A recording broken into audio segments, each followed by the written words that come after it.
Ibu sudah lihat gambar ini? Sudah, Bu. Jelas, Bu, jelas, Bu. Oke, ya. Gambar ini adalah gambar apa, Ibu? Hari ini kita belajar tentang jaminan keselamatan. Yang pertama pelajarannya adalah jalan keselamatan. Nah, sesi 2 ini, pelajaran 2 ini kita berbicara tentang jaminan keselamatan. Ya, gambar ini menurut Ibu-ibu gambar apa ya, Bu ya?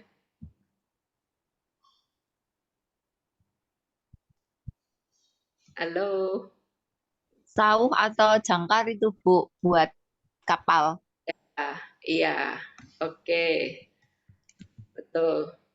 Nah, sekarang pertanyaannya, Ibu-ibu, yang bisa teman-teman di sini biar kita ngobrol lebih enak ya daripada satu arah ya. Apa manfaat jangkar bagi sebuah kapal yang sedang berlabuh? Kira-kira apa manfaatnya? Menambatkan atau alat untuk berlabuh ya. Ya, Bukan betul, berlabuh, alat untuk menambatkan supaya saat mendekat ke dermaga itu bisa kuat. Kapalnya tidak terombang-ambing. ya. Maaf tadi signal saya terputus, ini unstable ya. Jadi menambatkan kapal agar tidak terombang-ambing ya. Ya. Oke, yang lain apa? Kira-kira apa? Selain hanya untuk menambatkan agar tidak hilang, tidak kintir gitu ya. Kira-kira apa yang kita tahu tentang manfaat dari jangkar?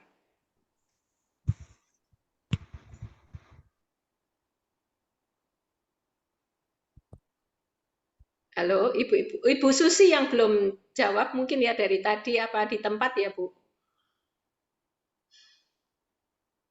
Halo. Ya, disambi. Maaf. Oh, disambi apa, Bu?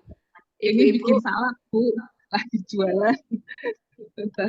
Oh. Ya, nggak apa-apa saya ini. Oke. Ya, gimana, Bu? Ya, Ibu bisa membaca nggak ketika kita belajar Kambium ini, maksud saya memang kalau didengar kita nggak terlalu paham, tapi kita bisa membacanya. Mungkin bisa dibaca. Apa manfaat jangkar bagi sebuah kapal yang sedang berlabuh? Supaya tetap ada di tempat, Bu. Supaya tidak lepas. Jadi nggak kemana-mana. Ya, oke.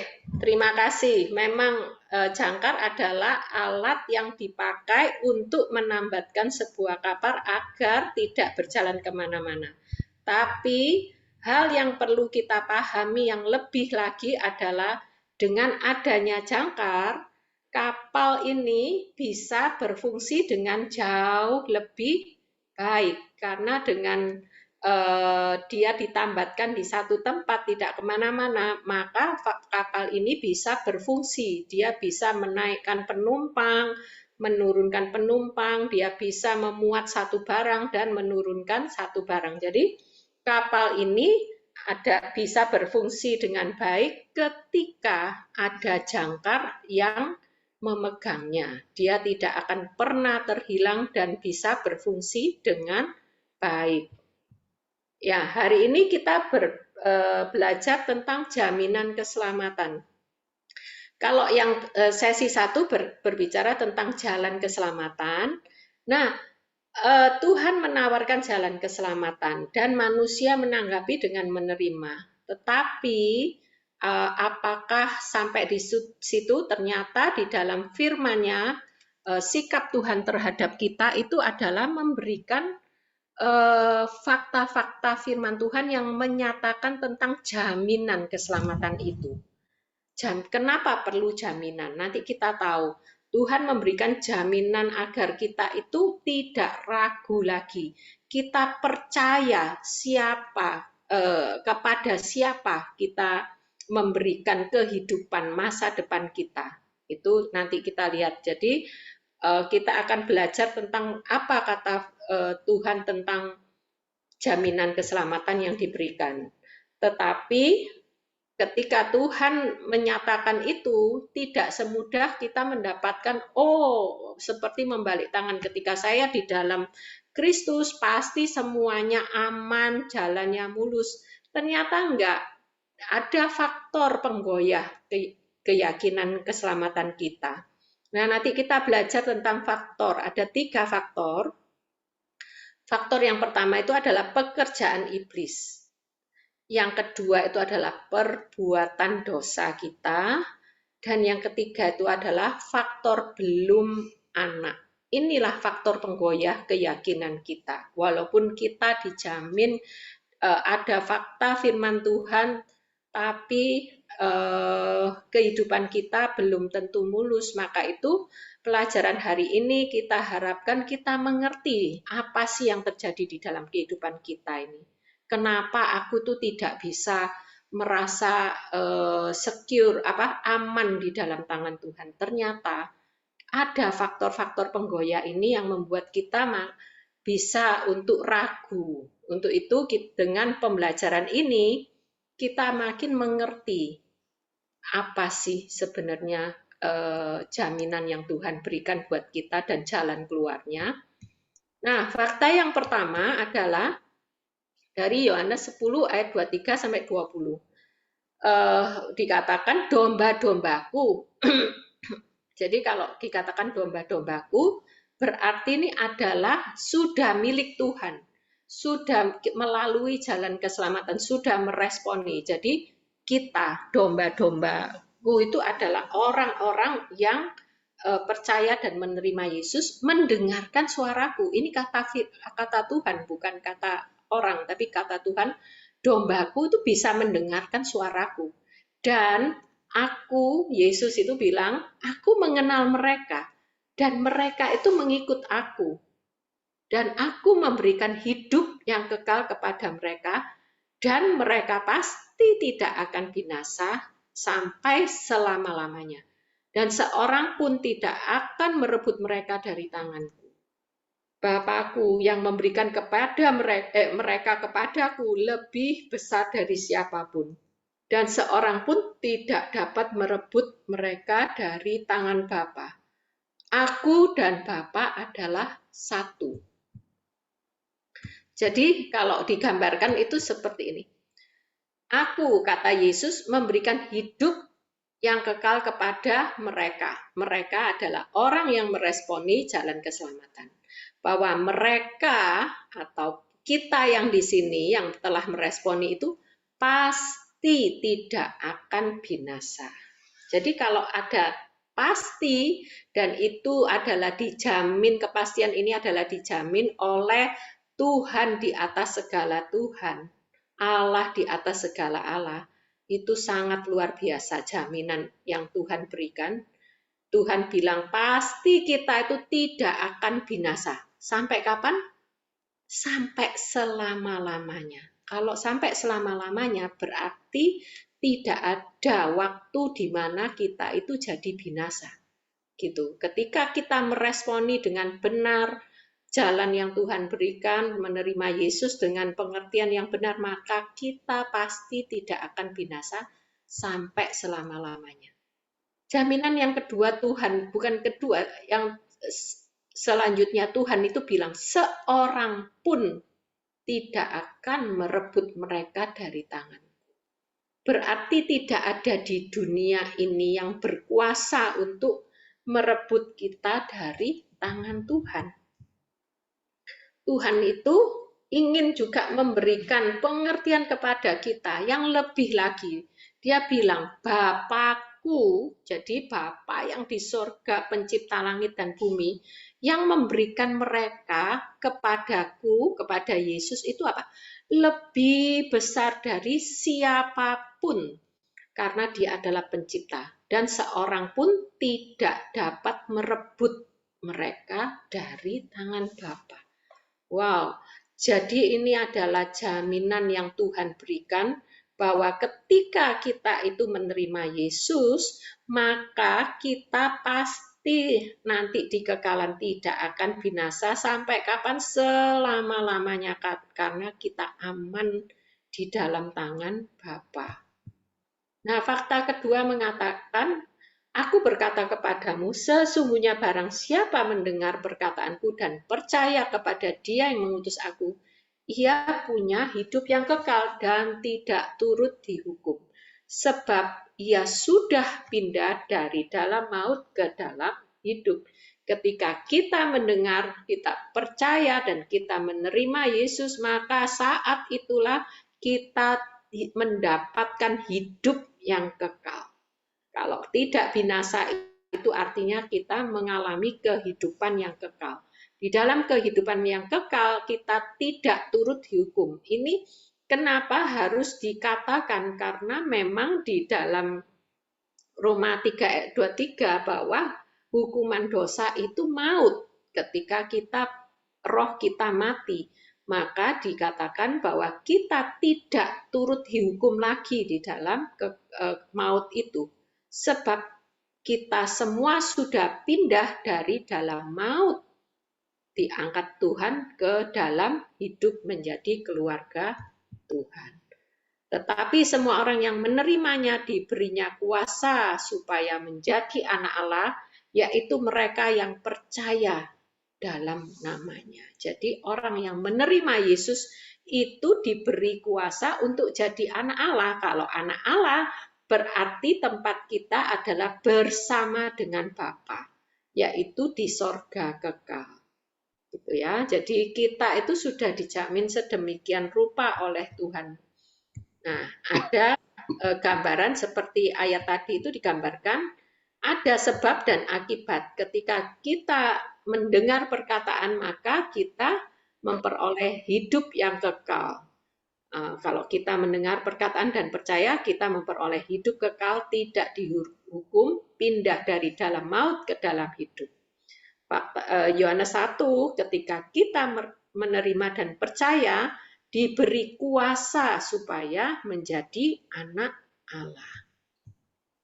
Fakta yang lain mengatakan, dan inilah kesaksian itu, Allah telah mengaruniakan hidup yang kekal kepada kita, dan hidup itu ada di dalam Anak-Nya.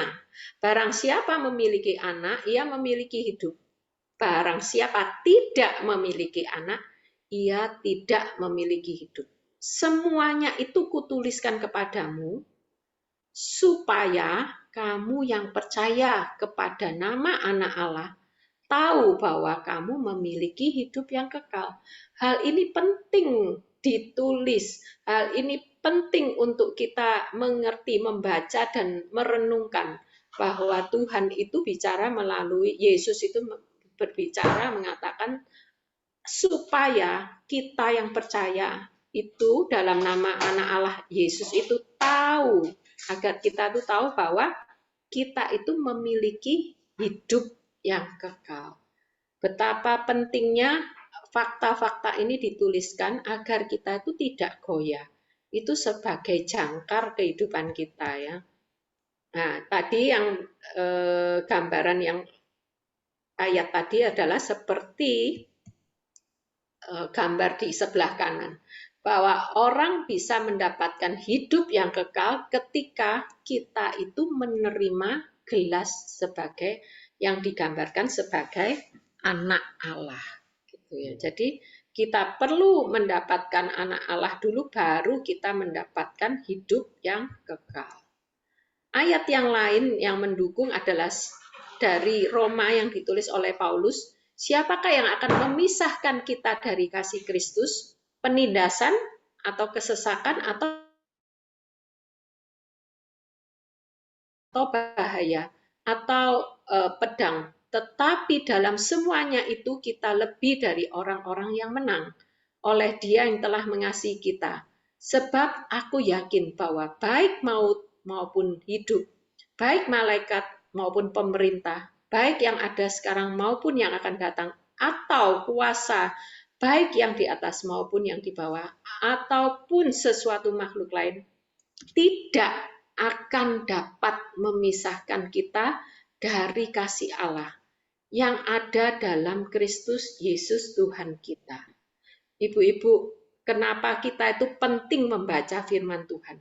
Karena kenyataan, fakta itu semuanya itu ditulis untuk kita agar kita itu tidak goyah. Di dalam situasi apapun, Tuhan tahu bahwa ada faktor penggoyah yang membuat kita itu kadang merasa ragu, maka firman Tuhan ini yang terus berbicara kepada kita. Bahwa ketika kita menerima Yesus dengan benar, jaminan itu benar-benar sangat luar biasa kuat yang menyatakan bahwa tidak ada satupun yang memisahkan kita dari kasih Allah. Ayat yang lain dalam Petrus ditulis, terpujilah Allah dan Bapa Tuhan kita Yesus Kristus, yang karena rahmatnya yang besar telah melahirkan kita kembali oleh kebangkitan Yesus Kristus dari antara orang mati, kepada suatu hidup yang penuh pengharapan untuk menerima suatu bagian yang tidak dapat binasa, yang tidak dapat cemar, dan yang tidak dapat layu, yang tersimpan di sorga bagi kamu. Yaitu kamu yang dipelihara oleh kekuatan Allah oleh karena imanmu, sementara kamu menantikan keselamatan yang tersedia untuk dinyatakan pada akhir zaman. Nah, Paskah ini menyatakan bahwa kita punya pengharapan karena Kristus bangkit. Kalau kita baca di 1 Korintus 15 bahwa percuma, sia-sia kalau Yesus tidak lahir. Sia-sia pelajaran kita. Tapi ketika Kristus itu bangkit dari antara orang mati, itu kita punya harapan. Di mana ketika kita sekarang itu menjalani di dalam iman keselamatan kita, nanti akan menerima kehidupan kekal yang dinyatakan pada zaman akhir. Efesus, tulisan Paulus menyatakan, di dalam Dia kamu juga, karena kamu telah mendengar Injil, firman kebenaran, yaitu Injil keselamatan. Di dalam Dia juga ketika kamu percaya, dimeteraikan dengan Roh Kudus yang dijanjikannya itu. Dan Roh Kudus itu adalah jaminan bagian kita sampai kita memperoleh seluruhnya, yaitu penebusan yang menjadikan kita milik Allah untuk memuji kemuliaannya. Ya, saat ini Roh Allah, ketika kita menerima Yesus, roh kita hidup karena ada Roh Kudus. Itulah yang menjadi jaminan di dalam kehidupan kita. Sampai kita memperoleh seluruhnya. Saat ini kita masih di dalam tubuh yang fana, tapi nanti ketika kita secara muka bertemu dengan muka, maka tidak ada pengharapan lagi karena pengharapan itu sudah datang, gitu ya. Nggak perlu ada harapan lagi karena kita sudah bertemu dengan Kristus yang menjadikan kita itu milik Allah untuk memuji kemuliaannya. Jadi apa yang tadi kita baca itu adalah fakta. Fakta kata Tuhan tentang jaminan kita di dalam Dia.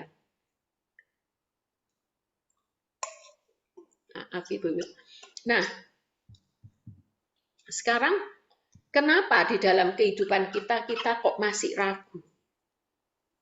Kok masih, aku itu selamat atau enggak sih? Nah, ada yang membuat kita goyah itu adalah ketiga faktor ini.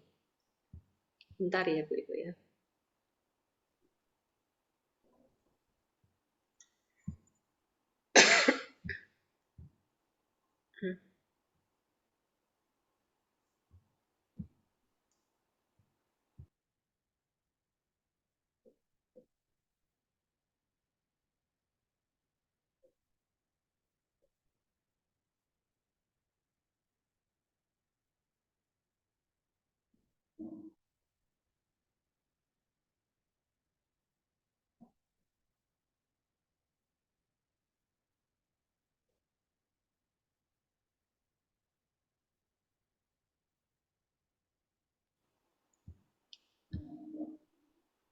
Maaf Ibu-ibu, saya ini kok tenggorokan tiba-tiba gatal.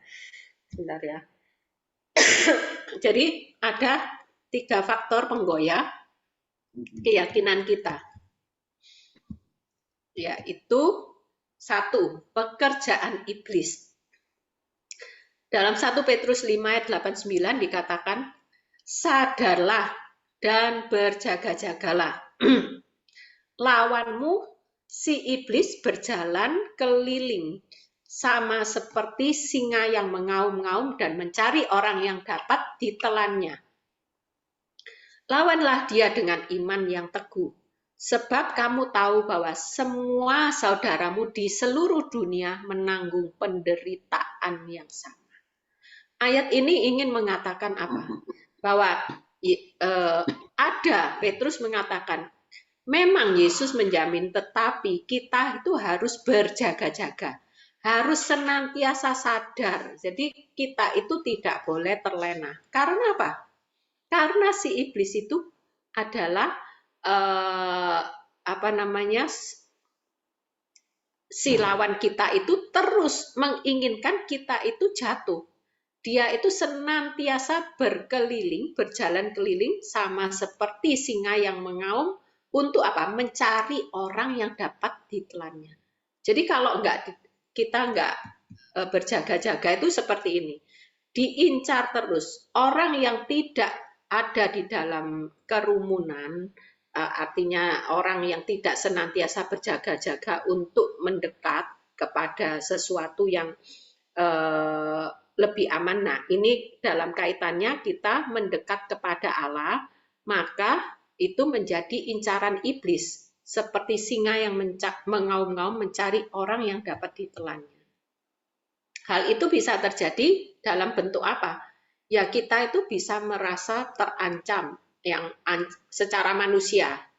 Jadi ini tidak steril bagi orang percaya. Semua orang percaya pun mengalami banyak hal-hal seperti ini. Di dalam negara-negara tertentu ada ancaman, ada gertakan, ada bahkan permusuhan gitu ya, antara yang di negara kita pun kita juga alami hal yang sama. Tapi yang tanpa kita sadari dan yang cukup efektif pekerjaan iblis itu adalah melalui pikiran. Kita diperdaya. Kita diperdaya oleh iblis. Contoh misalnya, begitu kita itu jatuh di dalam perbuatan dosa, kamu itu nggak selamat. Tuhan itu kudus. Nah itu ya, Tuhan itu kudus. Nggak mungkin Tuhan itu mau dengan kamu karena kamu berdosa. Itu tipu daya. Nanti kita akan tahu gitu. Bujukan, bisikan dari iblis yang senantiasa itu terus meneror pikiran kita sehingga kita itu merasa iya ya, aku ini selamat atau enggak ya. Nah, itu nanti kita itu merasa diombang-ambingkan. Tapi ada fakta yang menyatakan bahwa lawanlah, kata Petrus, lawanlah semuanya itu, bujukan-bujukan, tipu daya dan ancaman, semuanya itu dilawan dengan apa? Iman yang teguh. Sebab kamu tahu bahwa semua saudaramu menanggung penderitaan yang sama. Iman itu adalah apa? Iman itu adalah keyakinan yang kokoh, keyakinan yang kuat berdasarkan firman Tuhan. Jadi ibu-ibu pastikan ketika kita tidak mau membaca firman Tuhan, hal ini bisa dan bahkan sering terjadi. Kita bisa melawan faktor penggoyah ini yang terhadap pekerjaan iblis adalah dengan melawan dengan fakta firman Tuhan. Jadi dengan iman itu adalah pembelajaran tentang firman Tuhan dan pengalaman kita. Makin kita tahu firman Tuhan, makin kita mengalami, maka iman kita itu makin bertambah kuat. Dan itu akan terus-menerus. Pengalaman-pengalaman bersama Tuhan, bersama dengan firman-Nya, bersama dengan Tuhan, bersama dengan firman-Nya. Itulah yang membuat iman kita.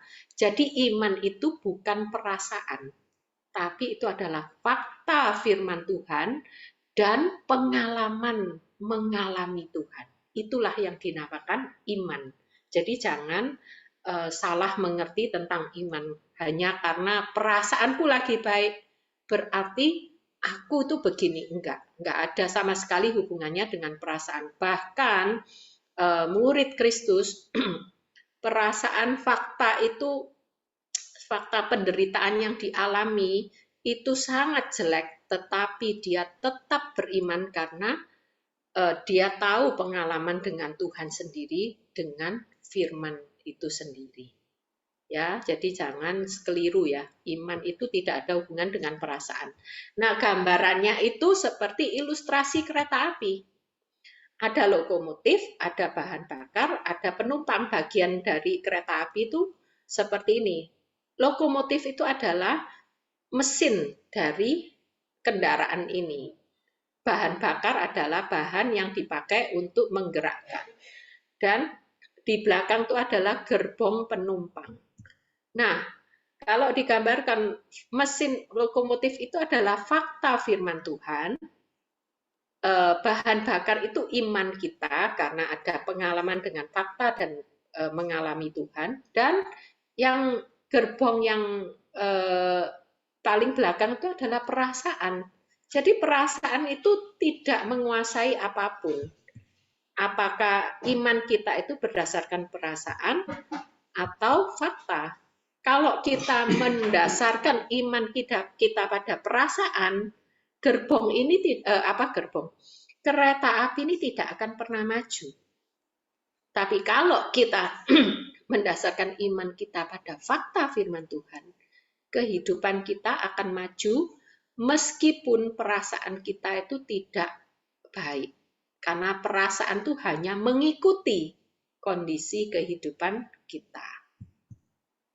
Fakta kepastian keselamatan kita dijamin oleh Tuhan yang dinyatakan dalam firman-Nya, bukan oleh perasaan dan keyakinan kita sendiri. Hari ini kita punya perasaan baik, belum tentu besok perasaan kita itu sama dengan hari ini. Gitu ya. Jadi kita harus mendasarkan kehidupannya kita pada dalam firman-Nya. Maka itu tidak ada seorang pun yang bisa kuat tanpa firman Tuhan yang kita renungkan. Bukan kita baca dari WA atau mendapatkan dari seseorang, karena pengalaman itu sangat berbeda.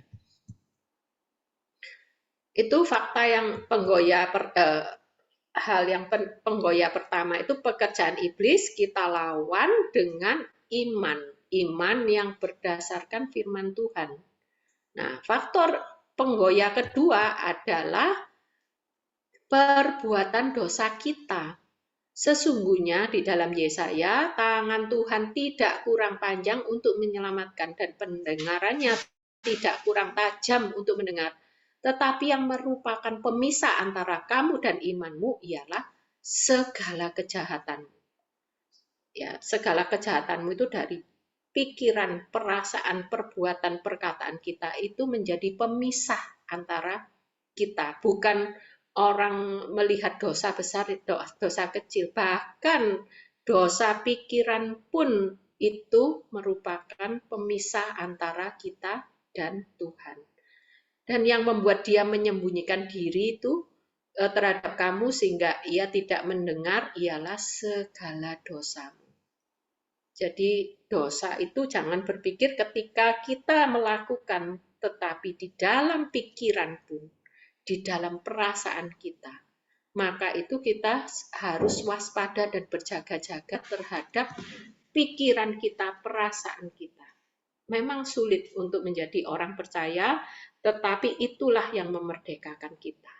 Kita harus senantiasa menjaga pikiran kita tetap kudus, perasaan kita ketika saya pun ketika saya baru ini berpikir ada satu teman saya itu di dalam satu gereja dia baru pindah gitu ya, untuk masuk dalam komselnya tuh dengan prosedur yang sulit.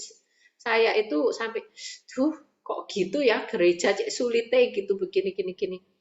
Tapi ketika saya tahu, setelah saya ada pikiran begitu, dan ketika saya terakhir baru kemarin tahu apa yang terjadi, oh ternyata ada proses begini, saya itu merasa begini. Saya ngomong sama suami saya, makanya ya kita itu tidak boleh menghakimi. Seringkali dalam pikiran sekecil itu loh, seringkali kita tuh menghakimi. Kenapa begini-begini? Nah, itu yang perlu kita jaga. Saya sampai ngomong, makanya ya, aduh, kok gini ya, kita itu jatuh di dalam penghakiman. Padahal kita itu sudah berusaha untuk saling mengingatkan. Misalnya kita ngobrol tentang si A, sudah stop ya, begini. Nah, begitulah. Jadi, perbuatan dosa itu bukan sekedar apa yang kita lakukan, tapi apa yang kita pikirkan, apa yang di dalam perasaan kita. Kita ada rasa gak senang, benci terhadap seseorang. Itu koreksi, bongkar semua. Karena itu tidak menyukakan Tuhan.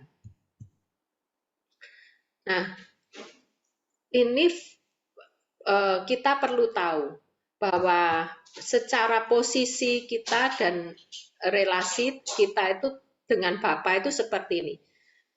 Tuhan itu Bapa kita itu anak Tuhan. Nah, ketika kita menerima Yesus sebagai Tuhan dan Juru Selamat kita, maka 1 Yohanes 1 ayat 12 mengatakan ketika kita menerima, kita diberi kuasa menjadi anak.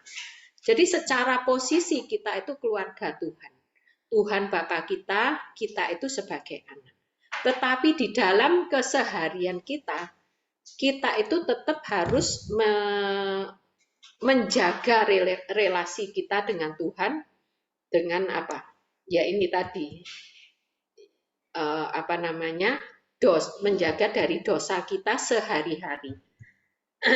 Nah, ketika terjadi, memang secara posisi kita tetap menjadi anak Allah, tetapi relasi kita itu terhalang karena adanya dosa.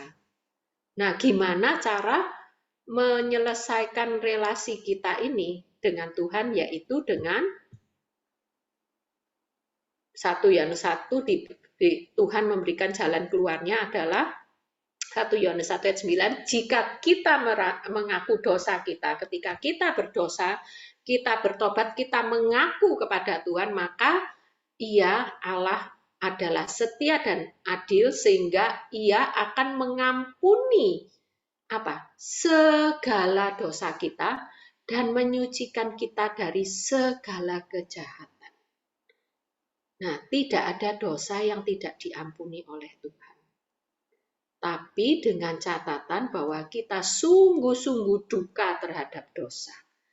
Kita benci terhadap natur dosa kita dan kita sungguh mau datang kepada Tuhan untuk bertobat. Itulah jalan keluar agar kita tidak goyah lagi. Tuhan memberikan senantiasa jalan keluar. Kalau itu dalam pekerjaan dalam kehidupan kita pekerjaan iblis yang terjadi, Tuhan bilang lawan, ayo nak lawan dengan fakta firman Tuhan. Tapi kalau itu karena dosa, perbuatan dosa kita itu minta ampun. Dan jadi kita harus menjaga pikiran, perasaan, perbuatan, perkataan, perlakuan kita semua. Nah, jadi faktor penggoyahnya sudah dihapuskan ya, diberi jalan keluar. Nah, ini pengertian yang kita perlu tahu ya, ibu-ibu, teman-teman, bahwa ada dua macam pengampunan. Satu itu pengampunan secara hukum. Nah, ini tuh di sesi 1. Jadi ketika kita menerima Yesus, maka ada pengampunan secara hukum. Penebusan itu tuntas oleh Kristus atas dosa yang menjamin kebebasan kita dari hukuman dosa dan menjadikan kita anak Tuhan. Jadi pengampunan ini tidak bisa kita lakukan dengan perbuatan kita. Tidak ada satupun perbuatan kita, karena kita ini manusia berdosa. Kita berjuang untuk mendapatkan keselamatan, untuk mencapai pengampunan hukum itu tidak bisa. Tetapi ketika kita sudah menjadi keluarga, maka ada yang dilakukan perbuatan-perbuatan dosa sebagai keluarga itu bisa diberikan oleh Allah sebagai antara keluarga, bapa dan anaknya. Pemulihan hubungan dengan Tuhan akibat dosa yang kita lakukan dalam status kita itu sebagai anaknya yang sudah ditebus, bukan yang di awal awal di sesi 1, enggak. Kita itu sudah menjadi anak. Ini harus kita mengerti ya Ibu-ibu. Jadi membuat kita itu paham dan kuat. Dosa tidak menghilangkan status kita itu sebagai anak, tetapi mengganggu persekutuan kita dengan Tuhan. Karena itu perlu dipulihkan melalui pengakuan dosa, yaitu 1 Yohanes 1 ayat 9 tadi. Nah, ada faktor ketiga, faktor belum anak. Ini adalah orang-orang, tipe orang yang dia bilangnya terima Yesus, tetapi dia terus keinginannya itu berbuat dosa. Senengannya itu berbuat dosa. Dan mungkin bisa hobi gitu ya, berbuat dosa. Waduh. Ya, ini yang kita perlu pertanyakan, apakah dia itu sudah menjadi anak Allah. Jadi orang yang mengaku percaya, ada yang di sesi 1 iman yang sementara itu tidak menyelamatkan. Untuk itu maka perlu kita itu menolong mereka dengan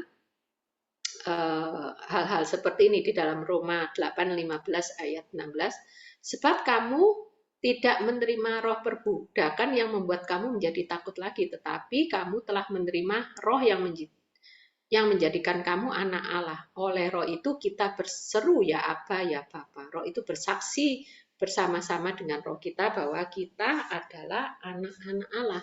Kita perlu menolong orang-orang ini agar dia menerima Yesus. Gitu. Tapi kan catatannya kita tidak boleh menghakimi si A, si B apakah dia telah menerima Yesus atau tidak, karena pertobatan keselamatan itu hanya milik orang itu dan Tuhan saja. Kita tidak berhak menentukan. Jadi banyak hal yang perlu kita tolong kalau memang kita punya kesempatan tanya. Ataukah kita sendiri yang merasa aku ini kok berdosa terus dan kerinduannya berbuat dosa. Nah itu bisa tanya dengan diri kita. Apakah aku ini benar-benar sih anak Tuhan? Sehingga berhak mendapat jaminan keselamatannya. Nah, ini semua orang yang menerima diberi kuasa jadi anak Allah. Nah, kalau itu kita belum sadari dengan benar-benar, yuk kita itu benar-benar jangan main-main dengan yang namanya keselamatan, karena akibatnya itu kekal. Ketika kita tidak mengindahkan sesuatu hal yang sangat penting ini, itu sangat risiko yang kita hadapi itu terlalu sangat besar. Sudahkah saudara mengambil langkah pribadi dengan sadar? Apakah dengan penuh kesadaran mengakui bahwa kita ini orang berdosa yang ada di bawah hukuman kekal? Apakah dengan kesadaran mengakui bahwa kita tidak bisa membebaskan diri dan kita butuh penebusan Kristus? Apakah dengan penuh kesadaran saya itu sudah memutuskan untuk percaya dan menerima secara pribadi? Ya, ada faktor penggoyah inilah yang seringkali membuat kita itu tidak ragu, seperti kapal itu terombang-ambing gitu. Karena ada pekerjaan iblis, perbuatan dosa dan belum anak, tapi tetap semua ada jalan keluarnya. Ini adalah ayat hafalan kita. Oke, sampai di sini Ibu-ibu, apakah ada yang perlu ditanyakan?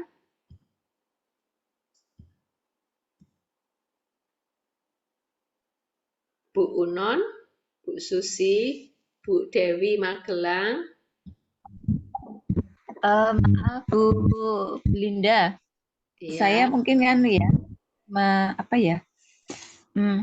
Berarti kita ini sebenarnya diingini oleh dua kan ya Bu ya. Satu Tuhan Yesus, Tuhan itu mengingini kita Apa? karena Saya kok enggak dengar yang depan. Apa kita? ibaratnya kita tuh ada yang ingin menangkap sebagai manusia. Ada dua oknum yang ingin menangkap kita. Yang satu yaitu Tuhan yang bertujuan untuk yang kekal, dan yang satu iblis ingin menangkap karena ingin menghancurkan hidup kita. Apakah itu? Awalnya memang demikian. Ya kan? Awalnya memang demikian. Ketika kita itu di dalam Taman Eden, manusia itu melakukan perbuatan dosa, maka itulah terjadi keterpisahan antara Allah dengan manusia. Tapi hal itu diselesaikan karena Allah itu penuh kasih. Awal rancangan Tuhan menjadikan manusia itu benar-benar di sesi 1, Ibu belum baca ya, di sana Tuhan itu ingin kita memuliakan Tuhan, hidup itu memuliakan Tuhan, serupa dengan gambarnya, itu awal. Nah, tapi dosa merusak segalanya. Maka Allah itu dengan inisiatifnya, dia yang mengambil itu. Bukan kita ditarik oleh iblis, tetapi ketika kita jatuh, kita itu sudah jauh dari Allah. Inisiatif Tuhan itu mengambil manusia kembali. Bukan kita itu tarik-tarikan yang seperti konsep manusia yang kita seperti pada umumnya, itu hanya dan ketika Yesus Kristus mati dan bangkit, itu iblis sudah dikalahkan. Jadi iblis itu sebenarnya tidak bisa menarik kita. Jadi konsep antara kita tarik-tarikan sama iblis itu enggak ada. Hidup kita ketika kita di dalam Tuhan, dia itu hanya menggoyah iman kita. Itu Bu Unon. Bukan dia bisa merebut kita, tapi dia menggoyah keyakinan kita sehingga kita itu bisa ragu terhadap keselamatan kita. Dan terjelek bisa jadi kita itu dalam kondisi yang jelek mungkin bisa meragukan Tuhan. Itu pekerjaan iblis, tapi dia kalau kita benar-benar itu di dalam Tuhan, telah menerima dengan kebenaran, maka Roh Kudus itu akan berbicara melalui firman-Nya. Kita akan diteguhkan kembali. Jadi jangan khawatir, maksudnya ketika kita sudah menerima Yesus, iblis bisa merebut? Sama sekali tidak. Bukan rebut-rebutan antara gini-gini, dalam kehidupan itu kita ditarik sana, tarik sini. Itu konsep yang keliru. Konsep yang benar, kita itu aman di dalam Tuhan, tapi karena kesadaran kita tentang Tuhan, Tuhan itu senantiasa ada, senantiasa beserta dengan kita, itu janjinya. Tetapi kesadaran kita tentang bahwa Dia menyertai kita, itu kadang-kadang bisa menurun, karena kita terlalu sibuk, terlalu tidak memikirkan Tuhan, sehingga kita jadi khawatir. Jadi konsep-konsep itulah yang harus kita pahami dengan benar cara berpikirnya. Jadi kita jangan sampai kita terombang-ambing melalui pelajaran Kambium ini, nanti pelan-pelan kita tertata. Siapa Yesus? Siapa kita? Apa yang apa tentang hidup kita ini kita menjadi jelas. Apa yang harus kita lakukan dalam hidup kita? Itu jelas. Jadi benar, jadi mengerti ya Ibu ya. Jadi bukan kehidupan kita ini sekarang bukan ditarik iblis atau ditarik Tuhan, tidak. Kita ini sudah aman di dalam tangan Tuhan. Hanya iblis itu menggoyahkan kita agar kita itu tidak percaya kepada Tuhan. Begitu Ibu. Apa yang Bu Unon ragukan? Nggak apa-apa, kita diskusi aja. Bu Tirsa Ragu atau ya, Bu Ibu. Unon? Sorry tadi. Kalau ya? yang Bu, yang bukan ragu Bu, tapi nganu. Jadi iblis itu ingin menggoyahkan kita dengan caranya dia. Karena kalau kita lengah, kita memberikan celah dia, memberikan celah iblis masuk dalam hidup kita melalui mungkin bisa pakai firman Tuhan juga. Nah, kalau kita lengah kan kita bisa terpikat lagi kan Bu oleh pekerjaan iblis. Contohnya kalau kita lengah, sorry, kenapa? kalau kita lengah, makanya kan ada tadi di firman juga dikatakan kan, lawanlah dia dengan iman yang teguh, sebab kamu tahu bahwa semua dari menang sebenarnya sama. Terus itu yang untuk mengatasinya. Faktor yang pertama, sadarlah bahwa berjaga-jagalah, lawanmu si iblis berjalan berkeliling sama seperti singa yang mengaum-ngaum.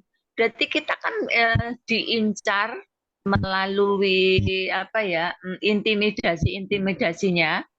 Jikalau kita lengah membuka celah sedikit aja, iman kita bisa goyah. Betul. Itu faktor penggoyah.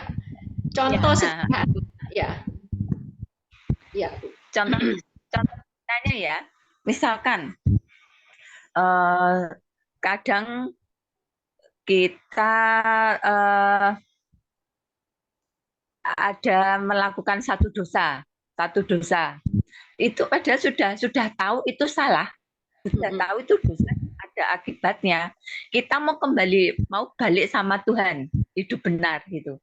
Tapi satu saat kalau kita tidak sering membaca firman, sering itu kan ada celah yang iblis bisa masuk lagi gitu loh Bu, maksud saya. Iblis bisa masuk lagi. Ya. Jadi begini Ibu, tentang iblis bisa masuk lagi itu kita jangan berpikirnya nanti iblis yang salah terus ya Bu ya. Iblis masuk kita buka celah ya. Nah, konsep-konsep itu tolong dipahami itu seperti ini. Ketika kita itu ini tadi ada dua hal. Ketika kita itu bekerja karena dosa ya, yang tadi yang berarti karena perbuatan dosa, ya kita minta ampun kepada Tuhan. Nah, kalau kita itu benar-benar mengakui perbuatan kita itu merasa aku tuh berdosa, ya saya ini nggak tahu pengalaman tiap orang berbeda ya. Kita tinggalkan dosa. Seandainya pun ada lagi dengan kita itu tidak sengaja, artinya kita itu tidak sengaja berbuat dosa terus. Contoh, katakanlah kita itu senang film porno lah. Ini paling gampang ya, mungkin ya. Ibu-ibu mungkin punya cerita lain atau apa ya.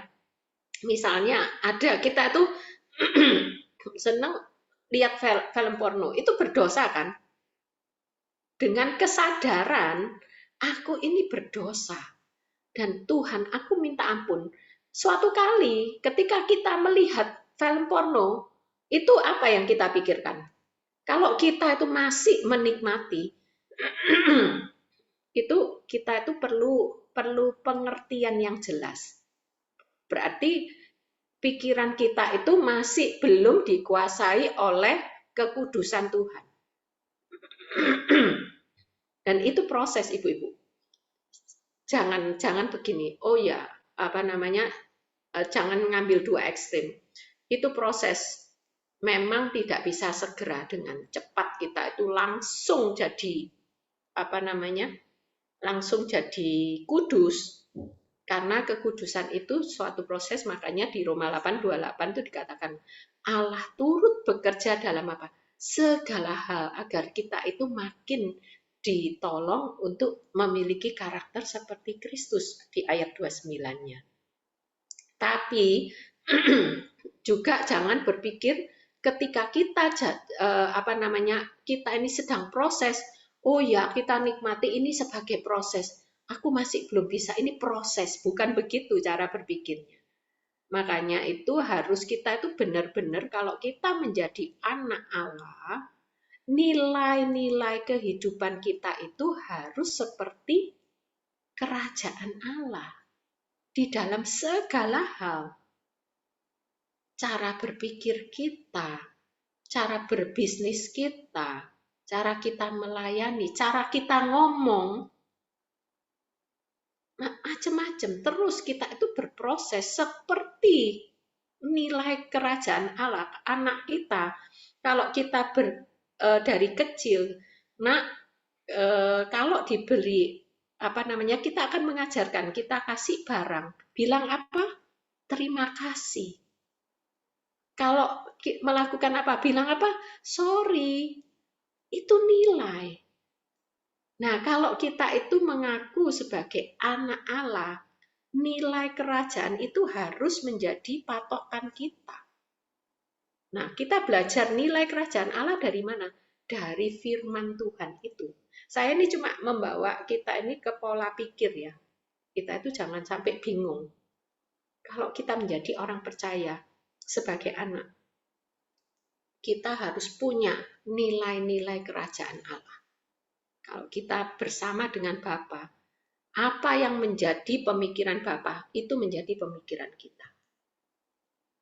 Apa yang menjadi cara Bapa ngomong, Yesus ngomong, itulah cara kita ngomong. Cara Yesus berpikir, itulah yang kita pikirkan.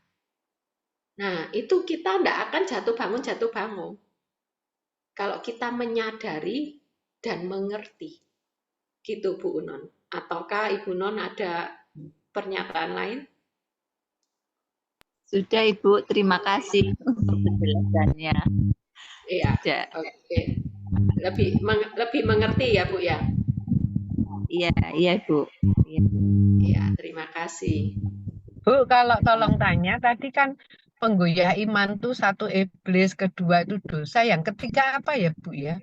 Faktor belum anak. Ada orang yang senang dengan ngomongnya aku percaya Yesus. Ngomongnya aku tuh sudah menerima Yesus. Tetapi dia itu senang berkubang dalam dosa. Ada kan? Ada orang yang hidupnya itu seperti itu. Nah, tapi kita tetap nggak boleh menyatakan, oh berarti kamu tuh belum selamat. Nggak boleh. Karena itu antara dia dengan Tuhan. Tapi kita tetap mengingatkan. Kalau kamu mau, ya seperti saya katakan tadi. Kalau kamu mengaku sebagai anak Allah, maka pikiranmu pun harus selaras dengan kerajaan Allah. Dengan keluarganya Allah. Nah, tapi kalau kamu tidak seperti itu, ya kita nggak ngomong sampai itu, tapi dalam pikiran kalau kamu tidak seperti itu, mungkin kamu itu belum percaya. Nah, kita tanya lagi tentang, kita bercerita tentang keselamatan kita agar dia lebih mengerti. Gitu. Ya Bu. Ya. Oke, yang lain mungkin karena saya berharap kita mengerti, jangan sampai dua sesi ini kita nggak mengerti. Itu sayang banget. Ya. Ya Bunda. Ya Bu Dewi ya. Bu Susi. Bu Susi. Ya, gimana Bu Susi? Ya. Saya tadi menanggapi pertanyaan Bu Unon ya. Iya. Yang tentang kayak buka celah terus iblis masuk atau seolah-olah kayak tarik-tarikan gitu. Saya menyimpulkan dari penjelasannya Bu Linda. Jadi sebenarnya tidak semudah itu iblis itu menguasai pikiran kita gitu ya, Bu ya. Jadi nggak semudah ketika kita misalnya buka celah ya, misalnya kita membiarkan suatu perbuatan yang nggak baik kita lakukan, lalu itu sepertinya kayak kita buka celah ya, terus langsung iblis bisa menarik kita, iblis langsung menguasai pikiran kita. Nggak semudah itu ya, Bu ya. Jadi kalau yang saya simpulkan sih, kita ini sebenarnya selama hubungan kita dengan Tuhan setiap hari itu terjaga, kita akan aman gitu ya, Bu ya. Jadi Betul. kalaupun kita ada kesalahan atau perbuatan atau pikiran atau apapun lah yang mungkin dicontohkan sama Bu Linda tadi, misalnya nonton film porno, itu kalau kita misalnya hari itu kita bersekutu dengan Tuhan, pasti akan ada teguran di dalam hati kita. Pasti Tuhan akan menegur kita sehingga kita akan bertobat dan aduh aku salah. Akhirnya kita akan meninggalkan dosa itu gitu ya. Jadi selama kita ada di dalam persekutuan dengan Tuhan, selama kita, kuncinya itu adalah relasi kita dengan Tuhan setiap hari itu. Kita berhubungan dengan Tuhan setiap hari, kita ada persekutuan dengan Tuhan setiap hari, kita pasti aman. Dan kita tidak mungkin semudah itu untuk dikuasai iblis, untuk iblis itu menarik kita. Apakah betul begitu, Bu, kesimpulan Ya, saya? sangat betul ya. Ibu meneguhkan sekali. Yang sering terjadi itu ada begini ceritanya. Jadi ketika satu orang itu bertengkar ya, bertengkar terus marah, bertengkar marah, dia timbul pahit. Nah, timbul pahit. Kepahitan itu berarti ketika dia tidak mau mengakui dan tidak bisa memberikan pengampunan. Nah, kan tadi kita kalau perbuatan dosa, misalnya kita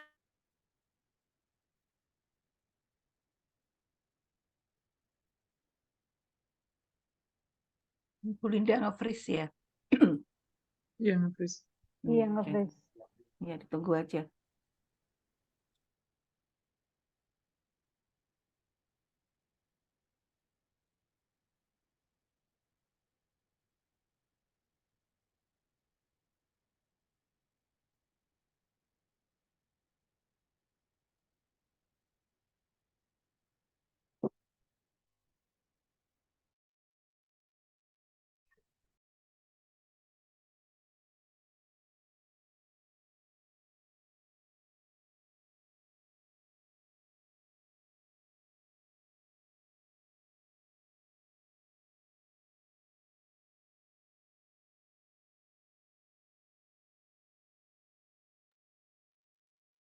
Tunggu sebentar ya teman-teman, saya lagi kontak Bu Linda. Kayaknya beliau sadar ini disconnect.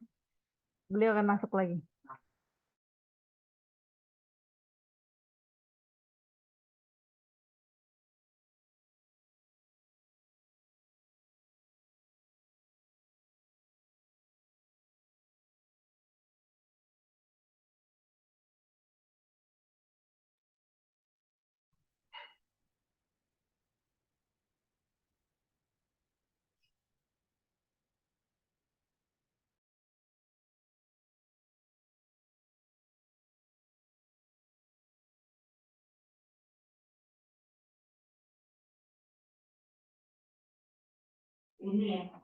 Sabar ya teman-teman.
Halo. Halo Bu Linda, welcome Bu. Ya, maaf ya, saya pakai HP ini, saya nggak pakai nggak Nggak pakai apa-apa kamera Bu, ya. nggak apa-apa Bu. Oke, tadi sampai di mana ya tadi saya?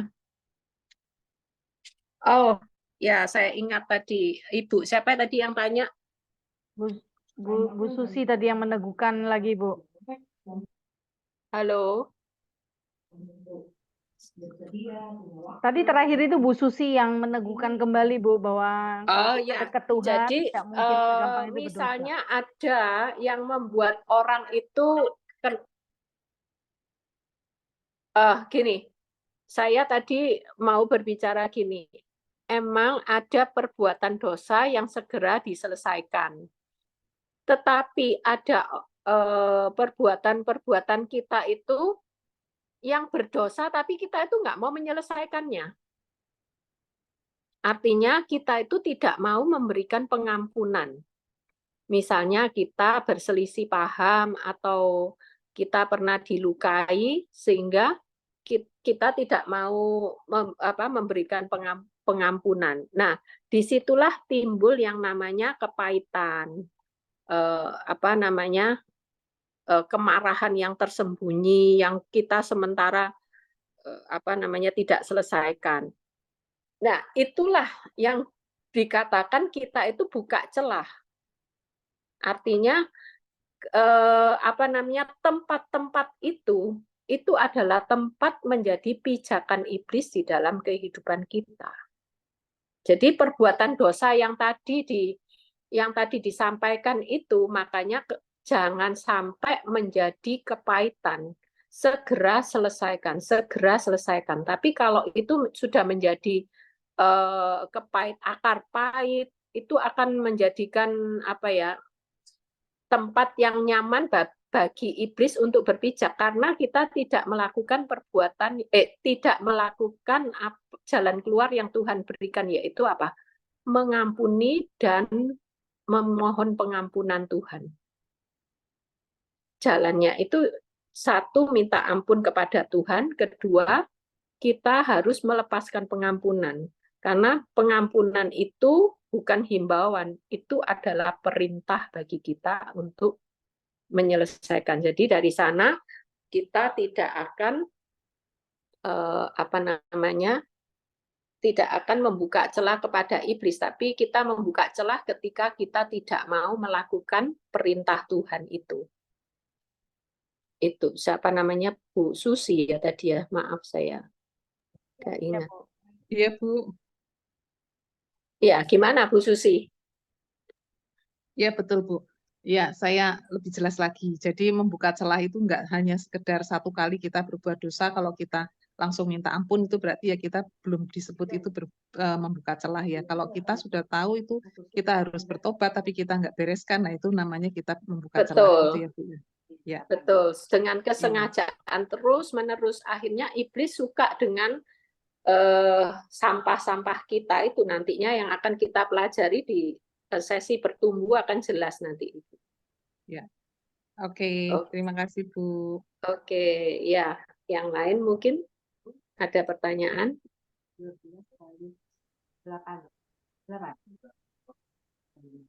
Monggo teman-teman yang lain. Bu Linda. Ya, Bu Dewi, ya. Ya, saya mau menyambung pertanyaan dari Bu Susi tadi bahwa ketika kita sudah tahu kebenaran dan kebenaran itu kan memerdekakan kita sehingga kita memiliki kebebasan untuk terus melakukan hubungan yang erat dengan Tuhan. Nah, di dalam faktor penggoyah tadi, Bu, jadi ketika kita sudah tahu kebenaran dan ketika kita melakukan dosa, kemudian kita mohon ampun sehingga pemulihan itu terjadi. Namun bagaimana dengan orang-orang yang ketika dia tidak mengetahui kebenaran ini, bahkan dia terus berkubang di dalam segala bentuk dosanya, seperti contoh menggosip gitu ya. Kita kan sudah tahu kebenaran, jadi kita bisa dengan mengingat kembali kita melakukan pengampunan, mengakui kesalahan kita sehingga pengampunan itu terjadi. Bagaimana dengan orang-orang yang terus melakukan hal seperti itu, apakah mereka akan kehilangan karunia, anugerah kehidupan kekal, begitu Bu? Ya, jadi Ibu perlu pahami dulu kehidupan kekal itu diperoleh dengan cara apa dulu, itu kita harus paham dulu. Ketika kita, Ibu ikut di sesi 1. Ya. Nah, di sesi 1 ada yang gambar pengantin itu secara pikiran, secara perasaan, secara kehendak. Itu bagaimana kalau itu sudah benar-benar artinya kesadaran bahwa aku itu adalah manusia berdosa, aku tuh nggak mampu gitu ya. Dan mereka orang ini akhirnya menerima Tuhan sebagai Tuhan dan Juru Selamat pribadinya. Terus di dalam prosesnya dia itu mungkin masih belum kan menerima Yesus. Ketika kita menerima Yesus itu kita masih berbelepotan dengan kekotoran kita lah ya, dosa-dosa kita itu masih banyak. Jadi kita itu harus menjalani proses itu setiap hari, pelan-pelan. Jadi kalau Ibu menemui orang yang demikian, justru itu bagian kita untuk menolong mereka. Gitu, untuk mengingatkan mereka. Jadi, tapi kalau kita belajar di sesi modul 2, itu like mother, like daughter, ketika kita mau membenarkan karakter mereka, hal utama yang kita akan lakukan adalah apa, Bu? Masih ingat? Kita lakukan tuh caring, 3C. Kita harus caring terhadap kehidupannya. Kenapa dia itu kok seperti itu terus? Suka menggosip itu kenapa? Nah, kita bisa mencari akar masalahnya itu kenapa dia itu suka menggosip. Dari sana jadi kita caring sama dia dulu, setelah itu baru kita betulkan. Gitu. Jadi kita nggak bisa berpikir bahwa orang yang terus ketika kita melihat teman kita suka gosip atau suka apa, oh ini belum terima Tuhan, apakah kehilangan keselamatan? Itu kita nggak perlu, bahkan tidak boleh berpikir tentang hal itu, Bu Dewi. Nggak, karena keselamatan itu hanya milik Tuhan dan orang itu, dan yang mengerjakannya hanya Roh Kudus. Jadi ketika ada orang bertobat, orang berubah pun itu bukan hasil karya kita. Itu yang perlu kita ingat terus. Makanya Paulus bilang, kamu tuh jangan sombong. Tidak ada satupun di dalam Yohanes, tidak ada satupun yang kita bisa lakukan kalau tidak dikaruniakan. Ketika kita bisa menolong orang pun itu karena kasih karunia Tuhan yang memampukan kita untuk menolong. Itu kesadaran terus yang membuat kita tidak menjadi sombong. Gitu. Kalau kita membawa orang kepada Kristus, kita ngomong dengan orang dan orang itu bertobat, itu sama sekali bukan karena kita. Karena kita dimampukan oleh satu kuasa, yaitu kuasa Tuhan. Kuasa kebangkitannya itu yang memampukan kita. Jadi kalau kita makin, ibu-ibu, kita tuh benar-benar makin mengerti siapa Tuhan. Wow, benar kita itu nggak ada apa-apanya. Gitu, Bu Dewi. Kalau kita lihat orang yang begitu, kita tuh perlu menolong mereka. Jadi pakai kacamata Tuhan, pakai pikiran Tuhan, pakai kacamata Tuhan, pakai apa yang Tuhan lakukan terhadap orang ini. Itulah yang seharusnya kita lakukan terhadap orang itu. Gitu, Bu Dewi. Ya, Bu. Demikian juga ketika kita mendengar bahwa ketika kita melakukan dosa dan orang itu mengatakan bahwa kamu kalau terus seperti itu nanti kamu nggak selamat loh. Nah, kadang-kadang kan terus kita berpikir dan sadar bahwa ini sebetulnya adalah intimidasi dari iblis, begitu kan, Bu? Oh ya, ya, ya, itu intimidasi. Jadi kalau itu intimidasi, apa yang kita perlu lakukan, Bu? Ya, kita tetap harus mengingat firman Tuhan yang memberikan kepastian bahwa Betul. ya Lawanlah dengan iman yang berdasarkan firman Tuhan.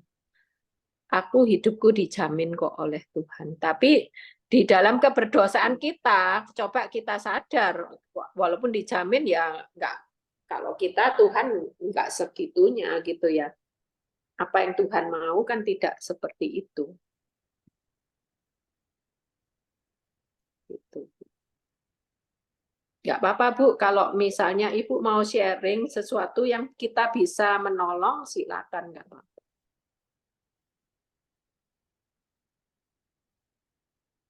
ya, terima kasih Bu Linda. Oke, Bu Dewi. Ada pertanyaan yang lain? Saya mau tanya Bu Linda. Ya, silakan Bu Maena. Bu, kan ini nyambung yang tadi Ibu Dewi. Kalau tadi kan Bu Dewi share yang tentang gimana kalau dia kadang yang ragu, berarti kadang kalau melakukan dosa, kemudian berarti kan kayak meragukan keselamatan gitu ya. Nah, gimana dengan kalau pandangan yang hyper grace? Bu Linda pernah itu jadi Ya. Kan kalau hyperdosis berarti kan kayak dia overdosis. Kalau kita tarik ceritanya lebih overdosis percaya banget gitu ya. Jadi mengesampingkan yang kayak pertobatan, pengakuan dosa. Nah, gimana tuh biar kita itu enggak yang over, tapi kita juga enggak ragu gitu, Bu. Biar enggak over. Nah, sekarang Ibu tahu kan kebenaran hyper grace itu apa? Ya, Nah, kalau hyper grace itu kita sudah mengerti segala sesuatu tuh Tuhan pasti mengampuni, Tuhan itu begini, Tuhan itu mengasihi. Nah, kita itu sudah mengerti dan kita sudah hari ini mengerti kebenaran bahwa kita itu ketika diselamatkan, kita itu perlu jadi justification ya, kalau bahasa Inggrisnya itu justification ketika penebusan itu dilakukan, kita itu dibenarkan. Ketika kita hari ini berjalan, itu kita perlu purification. Yang namanya kita itu harus mengerjakan keselamatan kita, artinya bekerja di dalam keselamatan kita. Kita bekerja sama dengan Tuhan. Nah, itu kan ada dasar firman-Nya. Ya. Makanya kita perlu firman Tuhan, karena itulah yang menuntun kita itu kepada kebenaran. Segala tulisan yang diilhamkan oleh Allah itu menuntun kita itu kepada kebenaran. Kita itu harus melakukan purification yang setiap hari kita itu terus makin hari makin kudus. Itu. Nah, hyper grace itu sebenarnya sederhana sekali, dibilang kalau jadilah kudus sebab aku kudus. Itu firman Tuhan. Nah, kalau namanya jadilah, ya kita itu mengerjakan sesuatu. Nggak bisa kita lepas gitu. Tuhan yang menguduskan kita, nggak bisa. Ada bagian. Allah turut bekerja. Kalau Allah turut berarti ada orang yang mengerjakannya. Gitu. Nggak semuanya itu Allah yang memang Allah memampukan, tetapi ada ada bagian dari anak-anaknya yang harus dikerjakan. Makanya terus kerjakanlah keselamatan. Kerjakan ya. Kerjakan sesuatu. Orang itu melakukan secara aktif. Gitu Bu Mena. Iya, berarti kan ini Bu, jadi kalau tadi biar kita nggak yang hyper itu, gitu, ya lebih kan penting untuk kita tadi ya yang mengerjakannya, tapi tidak mengerjakannya dengan kayak karena kita meragukan gitu ya Bu. Ya, ya. Harusnya nanti itu ada kalau kita di sesi-sesi selanjutnya kita tuh melakukan itu karena kita tuh didorong oleh kasih kita itu kepada Bapa, gitu. Ya Bu. Nanti akan makin jelas. Makanya saya tuh pingin ibu-ibu tuh tidak tidak bolong gitu ya.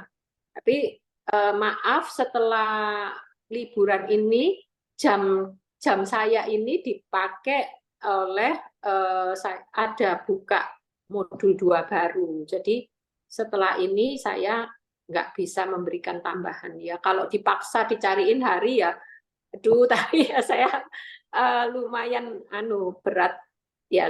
Kalaupun nanti saya mampu saya lakukan gitu ya. Kalau mau ada tambahan. Baik Bu Linda, makasih Bu. Ya oke teman-teman, masih ada yang mau bertanya? Kalau enggak mungkin kita menyudahi susulan kita hari ini. Susulan yang nggak tahu ya akan ada ya Bu Linda ya, tergantung. Iya, Saya harapannya karena nggak ada. jamnya akan dipakai. Ya, saya sebenarnya harapannya semua masuk ya Kamis, karena kan udah ada jadwal seperti itu. Ya, tapi nggak apa-apa sih, itu teman-teman bisa memilih untuk tetap hadir atau nanti. Ini kan juga hari ini juga sama Bu. Tadi Bu Mela juga masuknya telat. Ada Bu Iin juga katanya ada apa nggak bisa.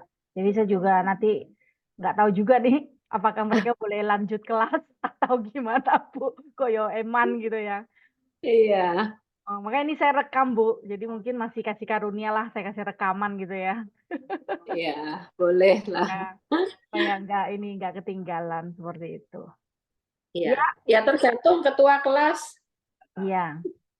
Saya manut Ibu Guru juga, kalau saya bersedia nanti Bu Linda bisa ngajar. Kita bekerja sama ya. Nanti Ibu training saya dulu ya, saya jadi asisten. Ya, oke. Baik. Oke. Harusnya juga bisa juga loh. Nanti Bu Ripka yang ngajar, boleh juga loh. Kalau habis sesi tambahannya Bu Ripka aja. Ya, saya masih harus berlatih Bu. Ya, enggak apa-apa, berlatih. Iya. Iya. Oke, ini Mbak Tias mau nanya, monggo Mbak Tias.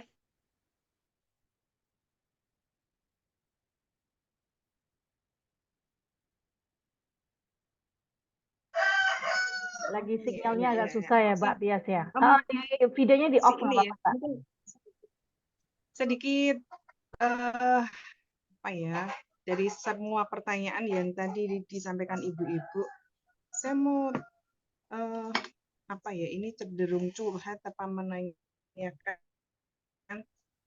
Jadi kan kemarin dari seluruh perjalanan kita sampai di kelas ini dan tentang jaminan keselamatan yang disampaikan hari ini gitu. Saya mau nanya Bu Linda, kita kan ini seperti saya menyimpulkan untuk versi saya sendiri seperti ini. Kita ini sudah menerima jalan keselamatan. Kita sudah ini seperti saya mau mengadakan sebuah perjalanan, katakanlah ini perjalanan hidup. Lalu sudah nih sama yang menjamin keselamatan saya ini udah dikasih, kamu tuh kalau mau sampai ke sana kamu tak kasih jalan ini jalan yang harus kamu tempuh di sini, kamu rutenya ini. Lalu kemudian jaminan keselamatan ini lebih kepada ini kendaraan yang harus kamu pakai, saya sediakan kamu kendaraan terbaik, sudah terjamin nih. mesinnya oke, semuanya oke. Ini ibaratnya seperti itu. Lalu kamu akan sampai di sana. Itu jelas. Kalau kamu sudah sampai di sana, sudah kamu alami keselamatan kekal. Tetapi di sepanjang perjalanan tadi, Bu, ya tadi seperti ada iblis yang dosa kita, iblis yang mengganggu hidup kita, mengaum-ngaum di sekitar kita. Kemudian itu menggoyahkan kita.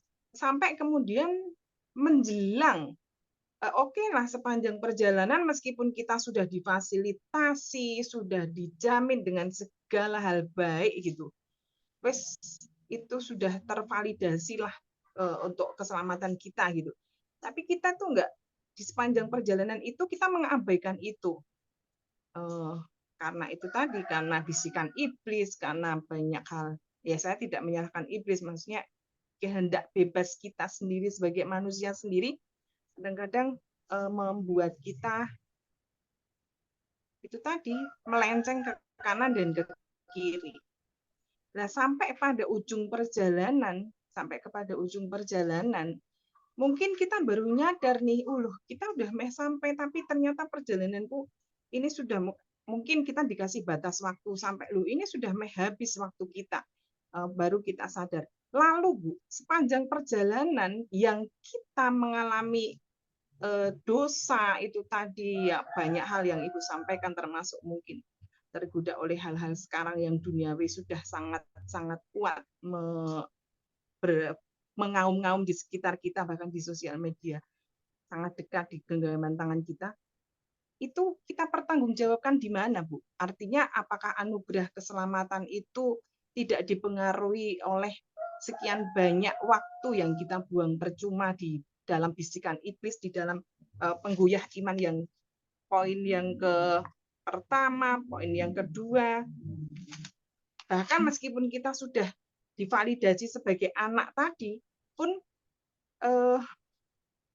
apa kita layak gitu. Lalu kemudian ada pertanyaan seperti ini di dalam halaman 21 ya, tentang bagian B gitu. Saya juga kadang masih seperti ini. Saya tuh meyakini bahwa yes, Tuhan sudah melakukan sekali karya penyelamatan, saya udah yakin selamat. Nah, tapi kadang saya meragukannya lebih kepada itu tadi, Bu, perjalanan saya sepanjang perjalanan menuju kepada titik terakhir itu tadi, wes enggak karu-karuan gitu. Meragukannya lebih kepada layakkah saya gitu. Nah, itu bagaimana, Bu, ketika menjawab hal-hal seperti itu terjadi dalam pikiran saya, khususnya sebagai yang mengakui, menyadari bahwa saya sudah diangkat sebagai anak. Gitu. Mungkin pertanyaan saya lebih sederhana. Hari ini Ibu menyadari enggak tentang hal ini? Menyadari, Bu. Seperti kenapa? Di poin B, di bagian menyadari, Ibu. Seperti di bagian B dalam perenungan yang halaman 21 itu. Maksud saya begini, ketika hari ini Ibu menyadari bahwa Ibu telah melenceng, itu ada jalan keluar yang Tuhan sediakan. Ya kan? Nah, kita nggak perlu menyia-nyiakan sampai di ujung kan? Harusnya ketika hari ini kita disadarkan hal itu, dan kita mengaku kepada Tuhan, bertobat mengaku atas dosa kita, maka 1 Yohanes 1 ayat 9 dikatakan Tuhan akan menyucikan kita dan dari segala kejahatan kita. Seperti Tuhan membuang dosa kita itu dari timur, sejauh timur dari barat.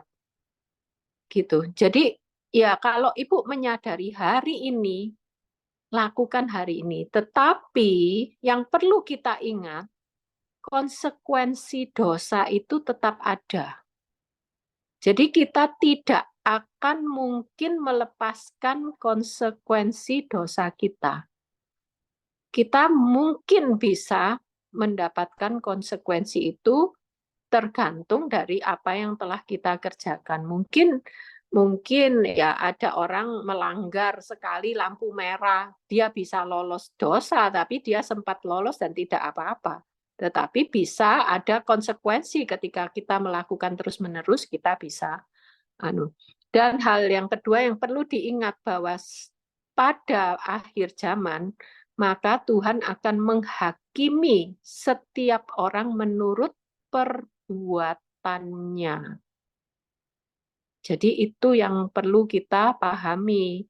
Tapi kalau Bu Tias sadar hari ini, diingatkan, atau siapapun, entah Bu Tias, entah itu saya, diingatkan, segeralah hari ini untuk bertobat. Jangan tunggu sampai akhir dari kehidupan kita yang kita tidak tahu ujungnya.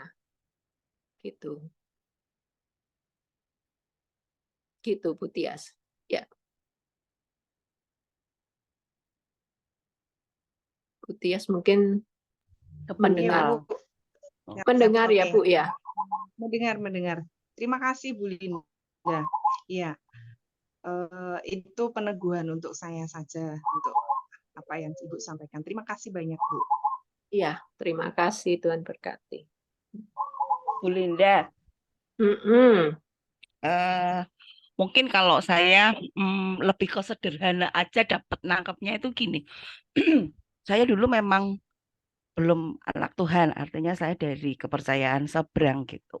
Ini pemikiran saya dengan sesi ini, itunya gini. Saya percaya dan yakin bahwa Yesus itu jalan kehidupan, dan saya percaya bahwa Yesus itu kudus. Tuhan menciptakan saya dan teman-teman itu serupa dan segambar gitu ya. Berarti ada yang Tuhan inginkan di dalam kehidupan semua manusia yang percaya itu supaya kita segambar dan serupa Tuhan. Artinya ya karakter kita gitu ya.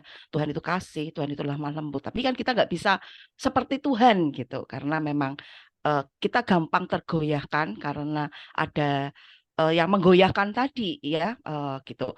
Nah, tetapi dari tadi Bu sesinya ini bahwa kita ini posisi kita harus ada relasi sama Tuhan gitu. Intinya setiap hari kita pasti bangun hubungan ya. Kalau orang percaya kan tidak mungkin bolong-bolong firmannya, bolong-bolong doanya. Intinya kalau kita benar-benar mengasihi Yesus dan mau menyenangkan, berarti kan kita ada relasi nih setiap saat kita bangun. Nah, tadi saya teringat dengan firman yang domba-dombaku mendengarkan gitu ya.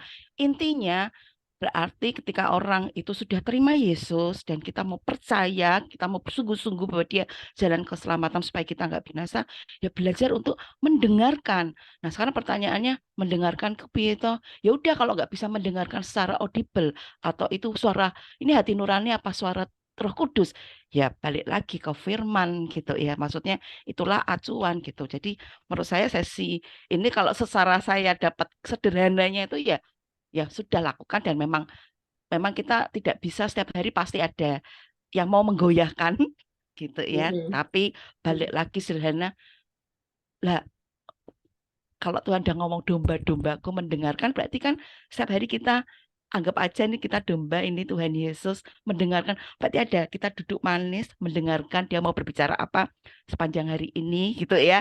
Jadi belajar untuk tadi itu bangun relasi, itu bukan yang kewajiban, tapi ada suatu apa ya, bahwa memang aku diciptakan Tuhan supaya aku segambar dan serupa. Gitu sih saya dapat nangkepnya gitu, Bu Linda. Betul, sangat betul. Ya, thank you Bu Cicik sudah menjelaskan lebih lagi. Itu Bu Tias. Jadi kebenarannya kalau kita setiap hari bergaul dengan Tuhan, maka akan memudahkan kita untuk makin mudah menimbang gitu. Ya, betul yang seperti Bu Cicik ya. Kalau nggak ngerti ya tinggal baca, lakuin. Kalau misalnya disuruh mengampuni, nggak ngerti cara pokoknya ampuni dulu. Gitu. Tapi nanti ngomong ampuni itu jauh, bukan hanya mengatakan nanti. Nanti di modul 2 aja ya. Ya, begitu Bu Tias. Baik, makasih banyak Bu Linda, Bu Cici. Makin ini ya, artinya kan kadang-kadang kan secara manusia sendiri saya sering seperti itu itu, artinya mungkin aku tuh oke lah, saya sudah selamat, bukan oke lah puji Tuhan kalau saya sudah ada di jalan keselamatan itu. Tapi kemudian seperti loh, aku kok masih seperti ini ya, gitu. Aku kok masih begini dan begitu. Lalu kemudian sampai pada masih di taraf, yaudahlah Tuhan, saya masih di fase ini kehidupan iman saya gitu. Monggo lah saya mau tidak layak atau mau layak di pemandanganmu, akhirnya yaitu tadi seperti yang disampaikan Bu Cici, lalu dijelaskan Bu Linda bahwa ya saya sudah mengalami anugerah gitu, artinya bahwa komitmen pilihan itu ada di saya sendiri. Kita sudah tahu itu kalau kamu mau selamat tuh jalannya seperti ini.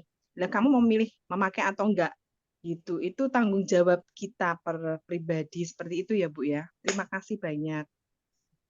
Oh, Bu Tias, Terima mungkin kasih perlu saya Bu tambahkan nih Linda, Bu. Bu Cici. Ya,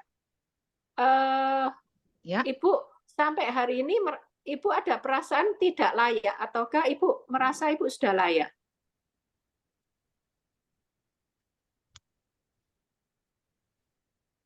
Layak dalam artian sebagai pribadi yang masih ada banyak hal dalam diri saya sih, kehidupan saya secara personal masih belum 100% sesuai dengan firman Tuhan, Bu. Saya juga masih duniawi, saya masih suka terpancing oleh gosip. Seperti itu sih, maksudnya dalam keseharian juga masih itu.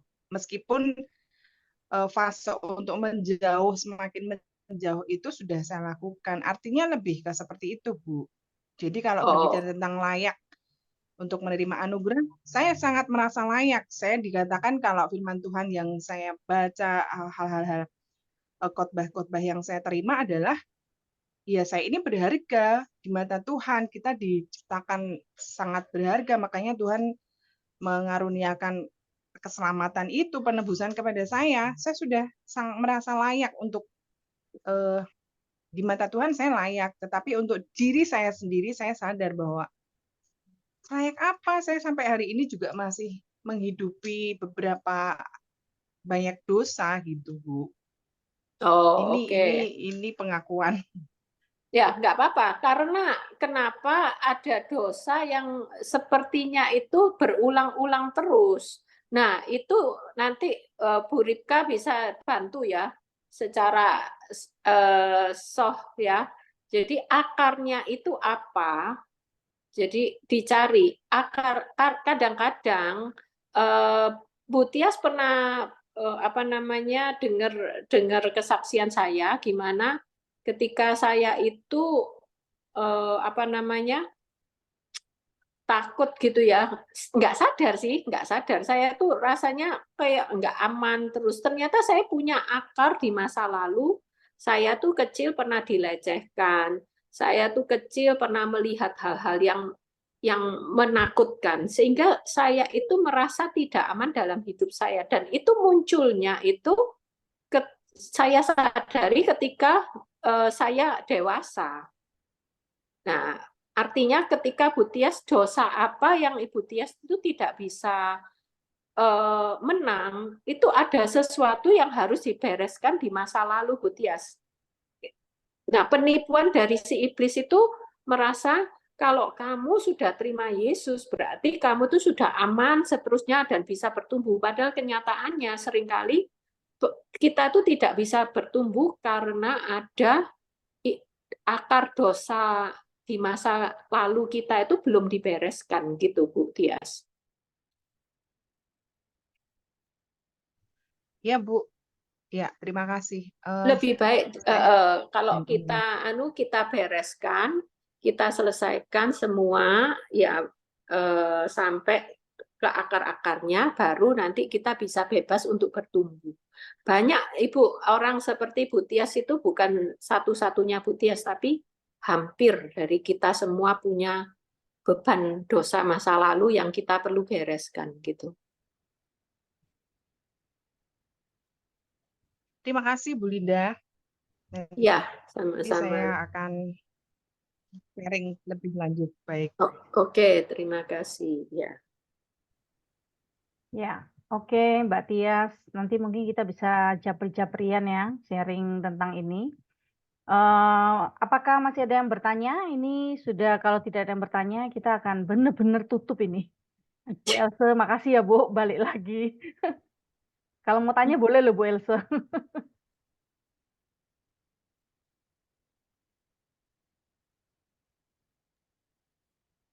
Monggo Bu Else, ada yang mau ditanyakan Bu? Ya, Sukses tadi Bu ikutnya interview. cuma sebentar. Apa?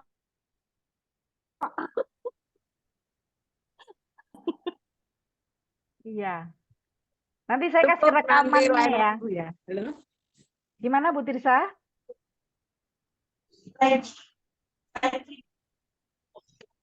Halo, Ya, bisa minta rekamannya ya Bu Rika? baik Bu Tirsa nanti Bisa ya? Ya, Halo, bisa saya Bu. tunggu. Oke, Baik. Bu Ripka, saya izin dulu Saya ya. mau, Ini Bu. saya ada keperluan mendadak ya.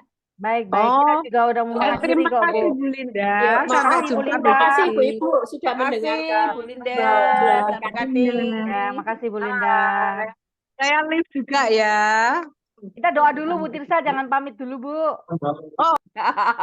Yuk, mari kita doa dulu. Nanti mungkin beberapa teman yang join, tetapi keluar dulu nanti saya kasih rekamannya. Mari kita berdoa. Tuhan, kami bersyukur untuk pagi hari ini kami kembali diingatkan dan juga Engkau memberikan jaminan yang kokoh Tuhan akan keselamatan yang sudah Engkau berikan kepada kami. Kiranya banyak pengalaman atau pertanyaan-pertanyaan kami yang mungkin tidak terjawab, boleh Tuhan yang memberikan pengertian dan juga melalui diskusi dengan teman-teman sehingga kami boleh bertumbuh Tuhan semakin mengenal Engkau. Terima kasih untuk Bu Linda yang boleh menolong kami pagi ini. Tuhan juga memberkati beliau dengan kesehatan dan juga untuk kesempatan kami boleh belajar sampai satu buku berakar ini boleh selesai. Terima kasih untuk pagi ini. Kami juga bersyukur untuk teman-teman Semarang yang meminjamkan Zoom. Kau juga memberkati setiap pelayanan di Semarang, Solo, Jogja, Magelang, Temanggung, Salatiga, dan juga mungkin di Paraan. Kami menyerahkan semua pelayanan wanita bijak yang Tuhan percayakan ke dalam tangan Tuhan. Sehingga setiap kami yang Tuhan percayakan menjadi pemimpin mode 2, boleh bertumbuh dan juga boleh menyelesaikan hal-hal yang mungkin Tuhan anggap itu sebagai PR masa lalu kami, sehingga kami boleh layak di hadapan Engkau. Terima kasih Bapak, kami berdoa bersyukur hanya dalam nama Tuhan Yesus. Amin. Amin. Oke, terima kasih teman-teman. semuanya. Sampai jumpa kami. Terima kasih Bu Cici, Bu Ya, Mena, Bu sama-sama. Elsa, Mbak Tias, Bu Dewi, Bu Murti, Bu Tirsa. Ini saya tutup. Sampai jumpa. Apa Ya, gimana? tutup aja Bu. Tutup Tutup aja. ya. Oke. God bless.